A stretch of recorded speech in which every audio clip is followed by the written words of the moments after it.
Hello and welcome to the Minority Arts Appreciation Society podcast, where we're taking all the boxes and bringing a minority perspective to popular internet discourse. I'm Josh, my pronouns are he and him. I lead the music discussions. I'm Tilly, my pronouns are she and her, and I lead the film discussions. And today we're continuing our sort of like impromptu Windmill Trilogy, which is what I've called the Black Country New Road, Squid, Black Midi trifecta that came out this year, pretty much on top of each other. It was an onslaught. It was really an was. onslaught. I was gonna call it the Speedy Wonder trilogy, but I didn't want to steal valor from Speedy Wonder Records. Also, none of them are signed to Speedy Wonder anymore, so it wouldn't really. Maybe it would be defunct. I think Squid are on Warp now, which is really cool. I think great so. Record company. Yeah, I love Warped. I'll just be looking through Warped and just be like, wow, I love that person. I love Danny Warped. Brown, a Trust exhibition. I know, so crazy. I think who are Black Midi with now? Domino? Are they with Domino? I don't know. You can Google it. I'm gonna Google it. Oh no, they're with Rough Trade. Of course they're with Rough Trade. What the fuck is wrong with me? That makes sense. These are the 5 record companies who put out like big indie albums. Yeah, the student circle jerk. I say that as a huge Black Midi fan. So I am a student participating in said circle jerk. And Black Country went on to work with Ninja Tune, who I hadn't heard until Black Country signed on to Ninja Tune. So I don't know what's up with that. Ninja Tune will live and die with Black Country New Road. That's all I'm gonna say. Harsh words, but yeah, whatever. So this, so yeah, this is gonna be like a 2-part of 2021 boxes for May, because annoyingly Black Midi and Squid came out in May, but I wanted to really do all 3 albums because it really felt like a really big cultural moment, I guess, for like the South England music scene. This sort of like post-punk, although Black Midi do move into more like prog revivalism territory. Huge wave we've been having. Like we talked about. I guess I felt a tiny bit of fatigue of this, of like not even trying to listen to the new Idols albums because like there are just so many of these types of albums now. But that's not necessarily a bad thing. It's something. Like I have really mixed feelings towards it. I think I do get tired if you keep talking to other people that are really into this scene, like because it starts to feel like there's nothing else to talk about. There is other stuff to talk about, but I think it doesn't help that the Black Country New Road album was like really let down, and it kind of, I don't know, it kind of clouded my vision of this whole scene for a while. Like I really didn't want to listen to this record. I can't remember when it was. Yeah, when it came out, I was like, I saw that Squid had an album out, and I had forgotten at the time that I adore that song Terrestrial Changeover Blues. And so in my head, Squid were just this blanket like white boy post-punk band, and I was like, I'm done with the white boy post-punk bands. And then you were like, just watch the Narrator music video. I think I put it on. I hold you hostage. You did. I put it on in the room. Which I am now doing to my other flatmate. But yeah, you'd put it on, and I was like, oh, this is good. This is good music. I am bigoted? Question mark. Against art punk kids. Against art punk kids, I think that's quite reasonable as a woman, like I am fearful of men that will try to make me like art punk. It's a defense mechanism I have. It's kept me safe. Okay. And I didn't know what to expect from this album. I was really into. I've had a real journey with Squid. I remember 2020, early 2020, late 2019, when those Black Country singles were really huge, and I adored them. like before the album had come out, I was Yeah. really kind of excited to see the other stuff coming from Speedy Wonderground. I listened to like the Speedy Wonderground compilation, and I really enjoyed the Squid track on that. I thought it was really fun. It was more like dance punk than a Black Country thing. It was very like playful, almost reminded me of like LCD Sound System. I can't remember the exact name of the song right now. And then yeah, I tried out the Town Center EP, which came out in 2019, and I thought it was like fine at the time. I thought it was okay. I kind of forgot about it, and then I think the year later, as we're building up to the release of this album of the singles, I kind of been like sleeping on the singles a bit.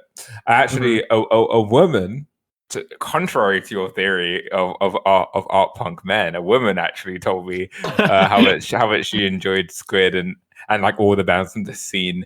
And like urged me to listen to the Town Center EP, you know, in anticipation of the new album. So I went back and listened to it again. I think it's a great EP. I think it's really good. I love the song "The Cleaner" is a wonderful track. And yeah, so I ended up listening to the Narrator, which fast become one of my favorite singles of the year, and that made me super hyped for the album. So that's kind of like my history with Squid. Yeah, I guess they are the like dark horse of this trilogy of albums. But yeah, I mean, this album really was like really big when it came out in May. Like it was widely acclaimed. It's still sitting at number 13 on the rated music charts for the year. Like it was a really big deal. Yeah, like everyone, it's done really well. Everyone really liked it. And I think for me, there was definitely, I agree with you. There's like less of a grandeur surrounding Squid as a band. I think that what really endeared me to them was I was watching an interview a few months ago of the lead singer talking about the album coming out, you know, kind of during lockdowny times, we're kind of in that weird transitioning place right back in May. And you know, and he's just working his job. He works at like the warehouse at the record company, just a very like normal working class job. And then talk about and then we spent like 2 weeks in this really hot summer like recording this album, like a shitty studio, and they just feel like very like down to earth compared to like Black Country, who feel really preppy and wealthy, and Black Midi, who like class aside are just extremely weird. Just goofy dudes. Very goofy. Like, if you've seen the Fantano interview of Black Midi, it opens with them playing as a full band so loudly that their shitty like laptop speaker blows out and like can't pick up the sound of them playing, so it's just silence. And Fantano like awkwardly waits for 3 minutes for them to stop jamming. I watched the beginning of that. It's really hard to watch. It's really hard to watch. Yeah. And to sort of like move on to how we feel about the album, I think when I first heard the album in May, I was a tad like mixed on it. I think because there is a genuine real gulf between the quality of Narrator and everything else in the album. And that took me like a while to like come to terms with. Like in a similar way to the gulf between Science Fair and everything else on the Black Country New Road album. And whereas I think for that album, everything else actively made me dislike the project band. worse. Like as an album, that album is worse for being an album. Whereas here it was just like, oh, this is just like a normal good art punk album. And the whole thing can't maintain, in my opinion, just the insane quality of Narrator, which is like absolutely transcendent. And I think what you were saying about this feeling like the down to earth album of the trilogy, and it capturing the kind of the state of being subject to being this just okay computer dull existence in late stage capitalism. I think that's really spoken to in like the literary trappings that this album's inspired by. Two big inspirations. Annika Van, the author Annika Van, is where the title "A Bright Green Field" comes from. Oh, that's cool. And that is a story about a person who is being enveloped in grass, and it's described as a great green grave. As well as she also wrote the story Ice, which was referenced in the film I'm Thinking of Ending Things, if you remember, in the car ride, among the many Literary intellectual references. Yeah, Yeah. Ice by Nick is referenced, which is about like the world being engulfed in ice after nuclear fallout. And I think this kind of like apocalyptic imagery of just being fucking like trapped and chained down, like I can't leave. It reminds me almost like of like how Mark Fisher talks about like a capital realism. Just kind of like this left melancholy, like this kind of oh no, we can't leave. And I think documentary filmmaker, for example, really gets to like the POV of this album as like being from the fucking the weeds, as it were. Comparing. It's the weeds. The weeds. Like the song is about. It's got a couple emotional dimensions to it, which I think is really interesting. It's both about like context-wise. It's both about them visiting a family member who was dealing with anorexia and being treated for it in the hospital. And I think part of the song is the guilt of I can come and go as I please, but they have to fucking sit in that bed and like, live with that. And I care about them, but I don't have to live through it. And comparing that to the documentary that was being filmed in the same hospital is, they can post the photos, they go home at the end of the day, but I'll sit and watch the seasons change, sweat dripped off my plastic sheets. And I think there is a statement here about for some classes of people, you can't leave this fucking horrible situation. You have the privilege. So I think that gives them this real like down to earth about the common man feeling. Songs like that. I think I think it just works incredibly well, especially the minutia of it, like just saying again and again, warm in the summer. I think this is a band that gets across like the grayness of every day really, really well. Especially in how I think there is quite a common structure that plays across their songs. Just some of them are longer than others. A lot of those narrative passages that I really enjoy feel so like endless and almost like cyclical. They're very much like, I guess, like just looping melodies like over on top of each other, and it becomes beautiful. And like I love listening to it, but that feeling of just infinity, almost of just unendingness, it thematically works really, really well with everything they're doing. I just the narrator is such an amazingly well put together song. Like it's just Well, I assume we'll have a big narrator discussion in the favorite track section. But to kind of round out the overall album discussion, I do think like every song plays around in kind of like drony lyrics, not drony in terms of like the delivery, but just like the way it uses hooks. It's always like some really sad, ironic line. I think some of my favorites are, it's not okay that we can't sleep tonight. It's not okay that we can't sleep tonight. Like this real feeling, there's something's very wrong here. And in Boy Racers, which the total breakdown of the disassociation, depersonalization, kind of that we see in like Narrator, which we'll get to, with lines like, "Were you mangled in a tree? Were you a teen girl fantasy? Suspended in time? Does anyone know what you might look like?" There's this real like alienation feeling throughout a lot of this album. I think all of these songs return to this kind of like trying to keep it together, barely able to do so, and this kind of like, looping kind of feeling. I think it's an incredibly like it's just a very well fleshed out album, and I think I hope I hope I don't want to make it too much about Narrator. I realize how many times I've used that song as an example, but I would say it does showcase a lot of the album's strengths, even though we kind of talked about it in isolation. But like at the same time, equally, disclaimer, it's an incredibly well put together album. I would say I think I'm leaning towards the second half being my favorite though. Just in general, I really gel with the second half a lot of the time. That's interesting. Um, I think, well, we'll get into it. We'll get Yeah. into it with favorite tracks, but yeah, there's some stuff I really love in the second half. Okay. Well, let's move on to favorite and least favorite tracks. I'll let you Mm-hmm. begin, and if there's a track we Ooh, share, we will both talk about it at the same time. So say the track, and I can be like, "Hey, lovely, that's one of mine too." I'll talk with you. Yeah. lush.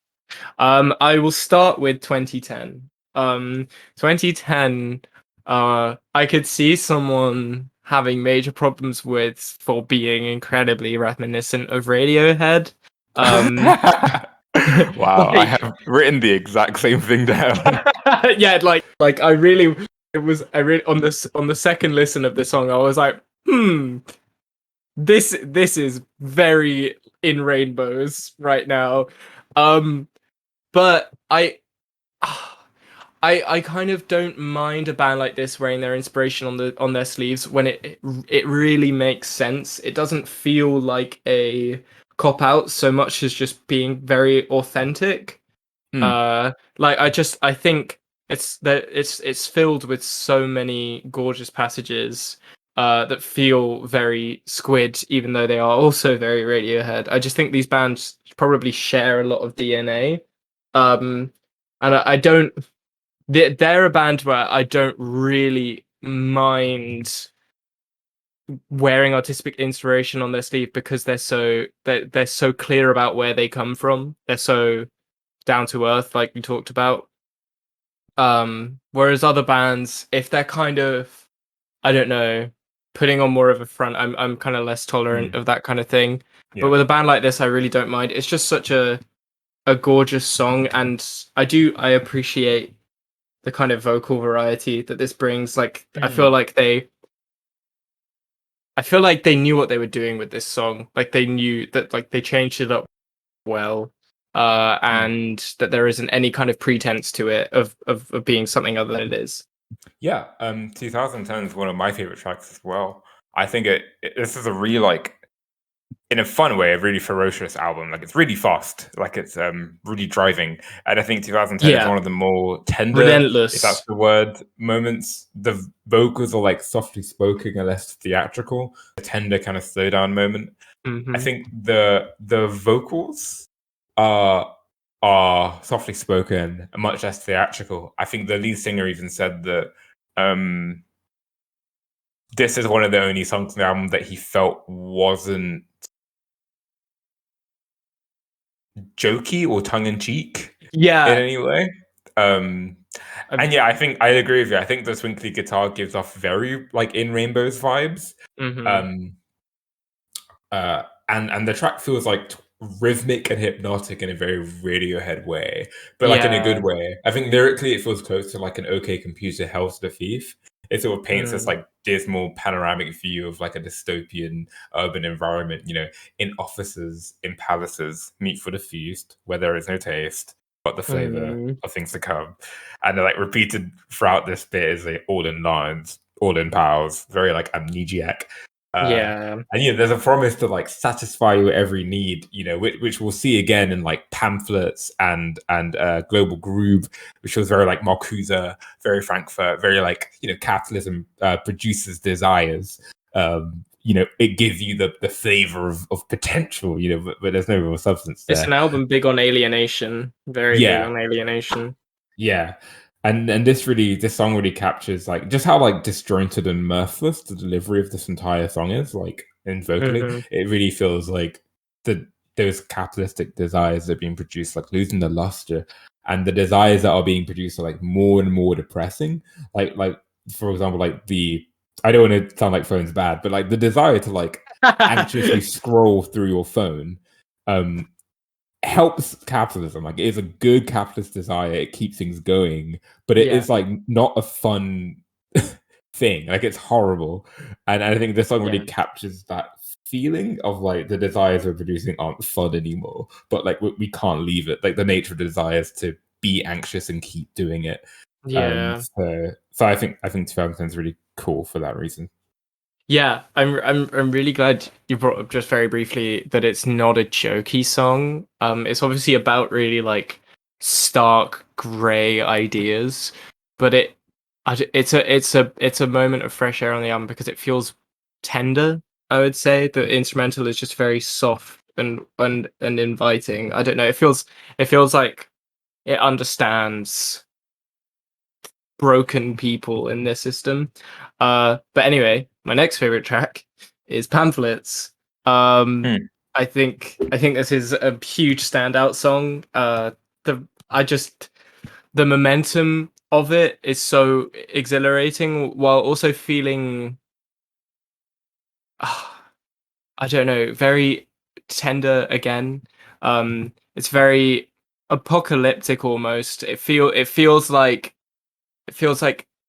a realization of what could have been almost. There's such a I think it's those synths that play alongside with it in the first 3 minutes as everything races together. That just it's a very unique element to the rest of the album. Uh and I think it just adds a kind of emotional depth to the song that not that the rest of the songs don't have emotional depth, but it adds a kind of different sort, one of more heart rather than it feels like a song that's discovered hope and lost it again. Basically, is how I Hmm. would put it. That is Um, it feels completely hopeless to me. So that's an interesting read. well, in the Because sense of this whole album for me feels like um people who gave up on everything a long time ago and are just and it's just like an echo that's come out of that group of people. uh and this song, because of that kind of additional element I mentioned before, it has this renewed like emotionality to it, um that then with how everything breaks down later on in the track, it feels, yeah, it feels as though it works really well as an album closer because yeah, it feels so climactic and destructive. And it leaves you really well with like an idea of what the album is going for by kind of teasing you on and crashing you down once more. I don't know. I just think it's a really I think it's a different song. It stands out to me a yeah, lot from the rest of the album. I don't have it as one of my favorite tracks. It kind of this and Global Groove. I think some of the lyrics get a bit like we live in a society ish towards the end of this album, which bothers me. But to say a nice thing about it, and I do like Pamphlets. It's a really good song. I really like, we talked about this metaphor. Peel Street as well, refers to the Anna Kavan book, Ice, just Mm, of being completely subsumed in an environment that wants to kill you. yeah, And the pamphlets is this hook, that's why I don't go outside, because of the pamphlets, right? yeah, But then, they come through the door, they're on the floor, open wide. You've got everything you like. Like, to me, it seems like it's about like kind of intrusive advertisement, this kind of, desiring machine, you will desire, it's very like they live. There's yeah. no outside anymore. And not to get too like accelerationisty, but there's no outside. You know, it comes into your house, Yeah, you know. Um, so that really captures the like Anna Kavan apocalypse feeling. But it's this. lines like legs still, but the herds are in motion feel a bit like wake up sheeple Yeah, for me yeah, yeah, energy. yeah. But yeah, I do like I this. would, I would say, I don't know. I think there's just a depth to the sound. There's a more of a scale, a sense of scope to the beginning of the song that the rest of it doesn't have. Um, and it feels like a almost refreshingly uncynical look at how horrible everything is. Like the rest of this album, like I said, feels like people who have been living in misery for years, and this feels like a kind of reawakening almost to the true horror of everything right as the album Yeah, ends. And that's at really least there's like, like emotional expression happening. yeah, and yeah, Yeah. exactly, and it just feels like incredibly stark. Mm. And my last favorite song, no surprise, is Narrator. I think it's such a fucking thematically strong song. I Mm. think it is probably the best instance of the vocalist's like quirks working incredibly well with delivering how he feels. Um like when ah, as the breakdown starts to happen and he sort of nonchalantly says, "I'll play my," and then just yells part. It really captures his own self-hatred so well, of like he's so used to doing this, he's so used to framing this idea of who he is amongst this hellscape.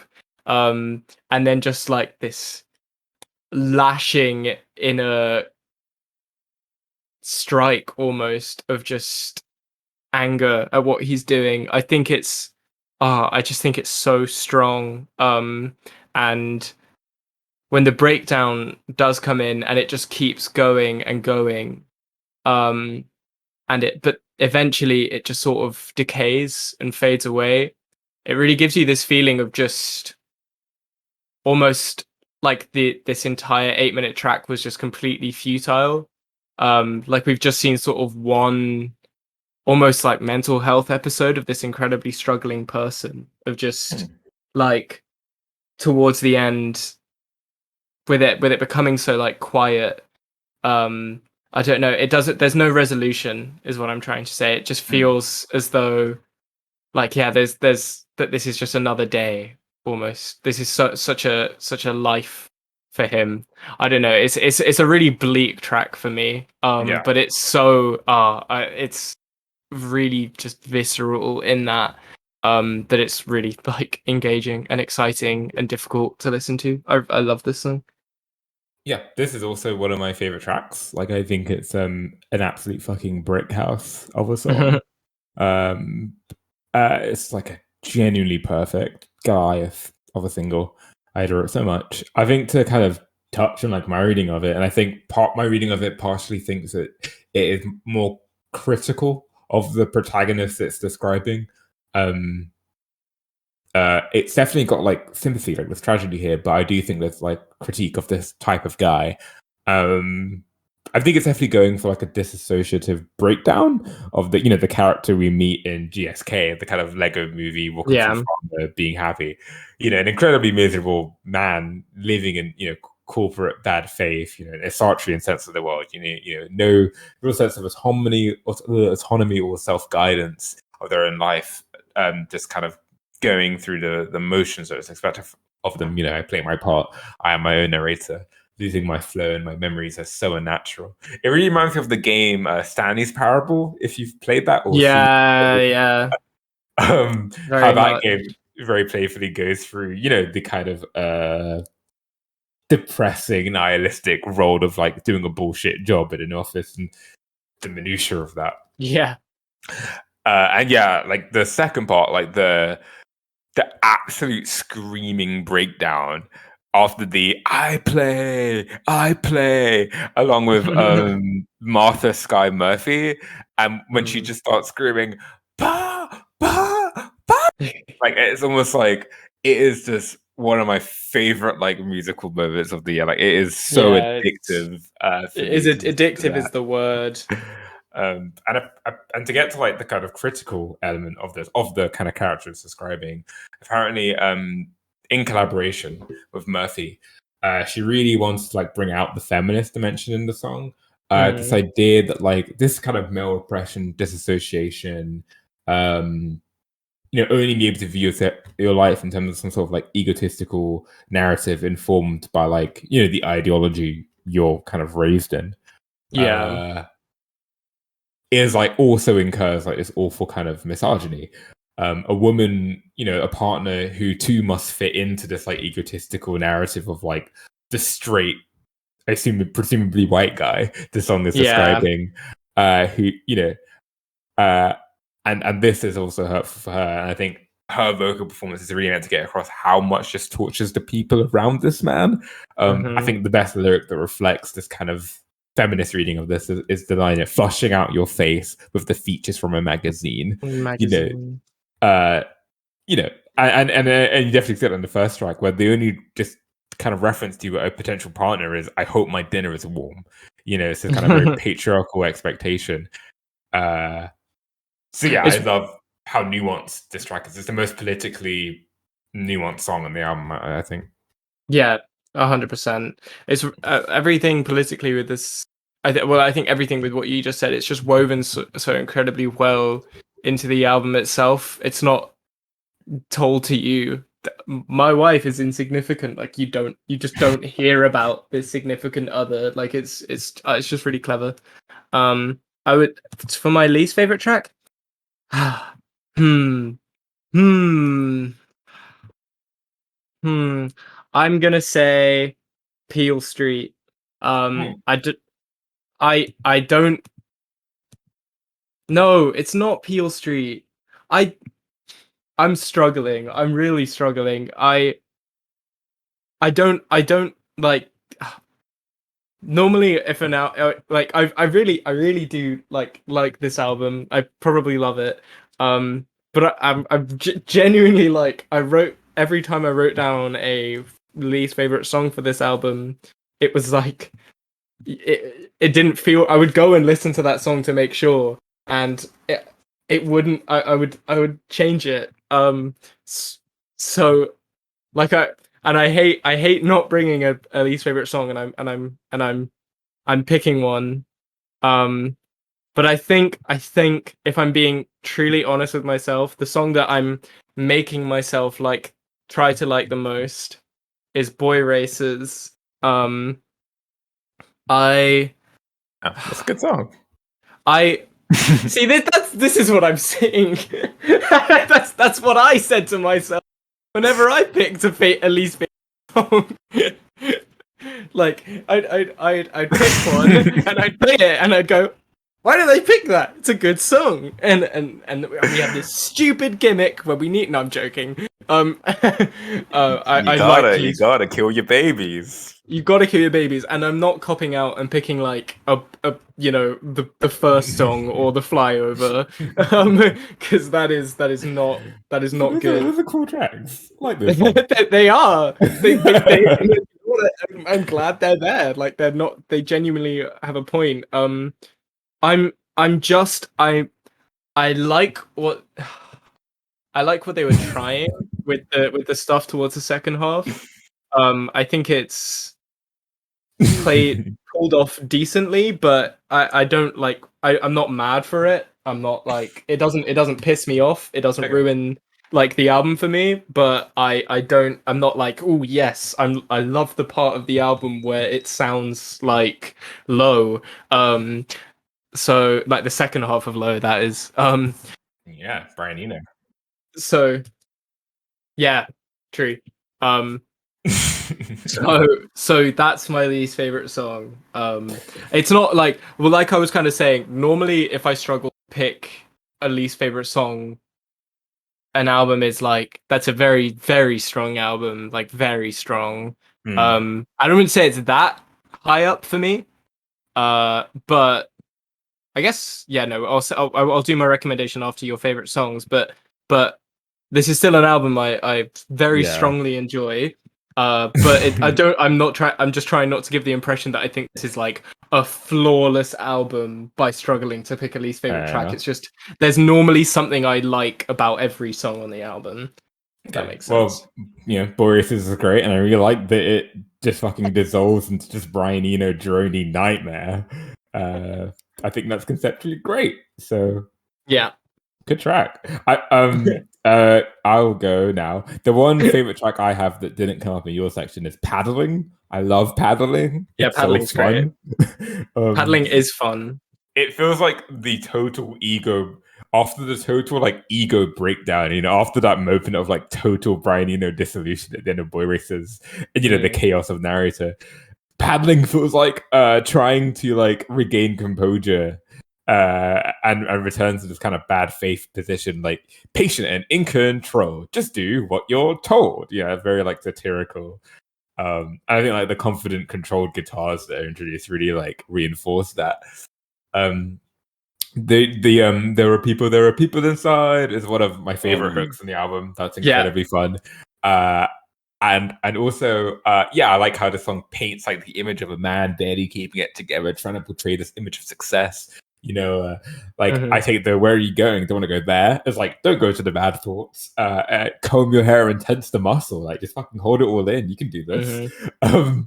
I really like the funky kind of krautrocky chaos it descends into, and I think it's just an incredibly fun song. I love the vocal performance here. It really is an example of how of the three bands, there are people inside. It's so good. So good. Of the three bands, good. I do think Squid is the one with like the best pop sensibility. Like I think of Black Midi and Black Country, I think Squid writes the best hooks.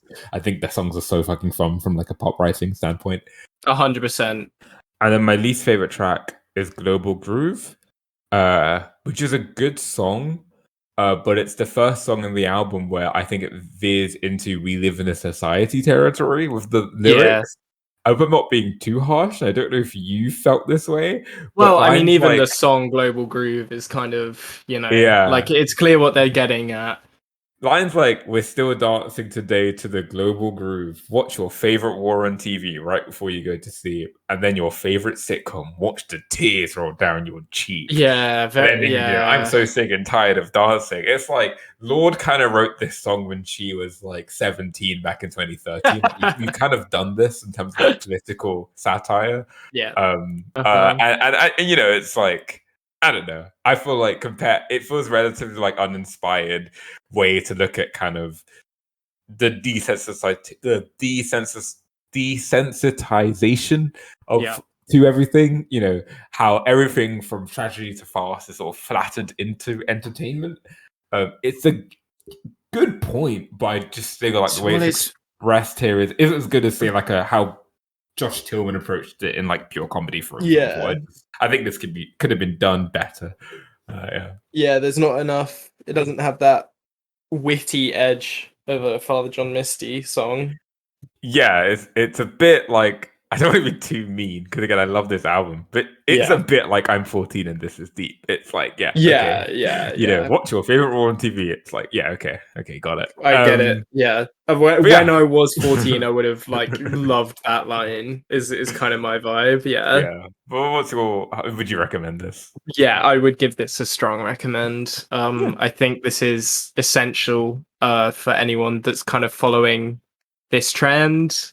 This scene, I guess, is a better way to put it, because I think there's check out the Black Country New Road TikTok dance. I think this scene, I think this is a real moment for this band, and I think it's a really good idea to get to them now, because I think, like I kind of said before, I think their next project will contain some very Black Midi-esque moves from I can't wait for their cavalcade.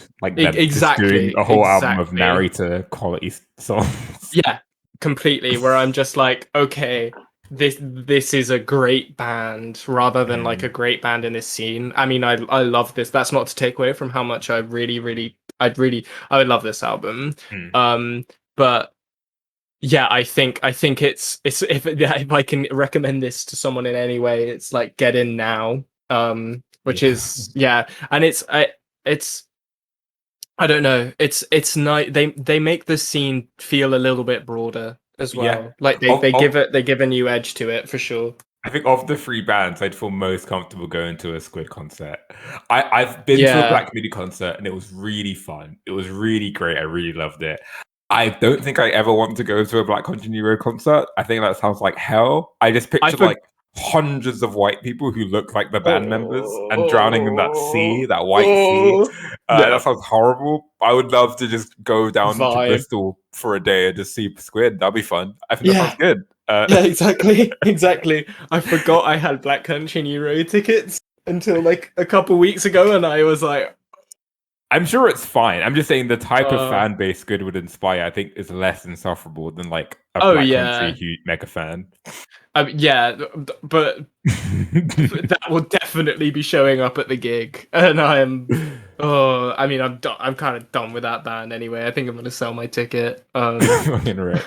Well, anyway, what are we And what are we doing what next would you recommend the album, Josh? I would give this a strong recommend because it's very good and I liked it. There we go. There we go. Unsurprising. What are we talking about next week? Well, Yeah. Josh, next week, let me check. We're talking about Desperado, the second film in Robert Rodriguez's Desperado trilogy, mariachi trilogy, rather. The Yeah. whatever. Yeah. And so yeah, that's what we're talking about next week. Yeah. Not to be confused with the Will Smith song Wild Wild West, in which he rapped Desperado, Rough Rider, no you don't know nada. No, but also if you want some further reading, if you like, for the next episode, please do listen to Wild Wild West. Watch Wild Wild West. Yeah. It will be helping. Yeah, And yeah. there will be questions. Mm. There will be a quiz. So yeah, Yeah. awesome. Cool. I'm looking forward to that. Tilly, I think we've ticked all the boxes. Thanks for listening, everyone. Be sure to follow us on social media and share this with your friends. And join us next week for Desperado. Awesome. See ya. See Play ya. your part. I play my part. Probably should edit that out. That was probably really uncomfortable for most people. You're not trying to get a copyright claim on this. Oh yeah. Bye.